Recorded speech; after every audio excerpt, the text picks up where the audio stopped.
Imagine que tu te tiennes sur un champ froid en 732 après Jésus-Christ. L'air est humide, chargé de brouillard. Le sol est lourd sous tes pieds. Au loin, on entend le frottement des armures et le souffle nerveux des chevaux. Personne ne parle. Tout le monde attend. Ce lieu silencieux, entre Tours et Poitiers, est sur le point de décider du destin de l'Europe. Au sud s'étend un monde immense et puissant. Le califat omeyyade s'étire des déserts lointains jusqu'à des villes prospères, riches de savoir et de commerce. Depuis Al-Andalus, des armées expérimentées avancent vers le nord, confiantes après de nombreuses victoires. Au nord, l'Europe occidentale est fragile.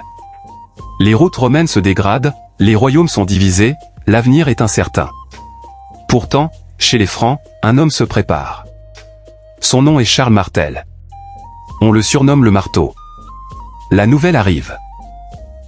Une armée dirigée par Abd al-Rahman al-Ghafiqi a franchi les montagnes. Des villages ont été pillés.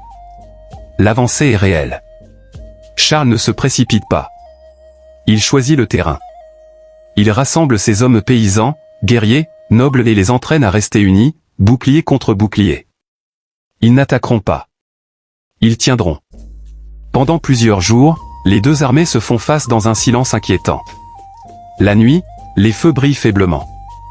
Les soldats dorment peu, la main sur leurs armes. Chaque bruit semble une menace. Le monde retient son souffle. Puis, soudain, tout bascule. Les chevaux chargent. Le fer frappe le bois. Les cris déchirent le brouillard. Les cavaliers attaquent encore et encore, mais la ligne franque ne cède pas. Les Francs tiennent bon. Les heures passent. La fatigue gagne. Au cœur du combat, Abd al-Rahman s'avance pour rallier ses troupes, et tombe. La nuit arrive, avec le doute. À l'aube, Charles Martel s'avance, prêt à reprendre le combat. Mais le champ est vide. L'armée musulmane s'est retirée dans l'obscurité. L'avancée s'est arrêtée. Pas détruite. Pas effacée. Mais stoppée. Cette bataille ne mit pas fin à la civilisation islamique en Europe. Al-Andalus prospéra pendant des siècles. Mais elle changea le cours de l'histoire.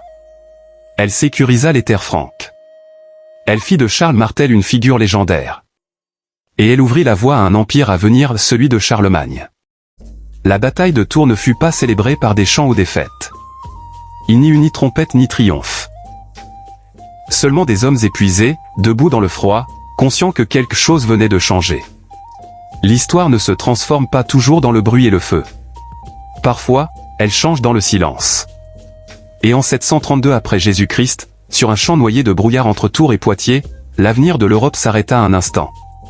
Puis prit une autre direction.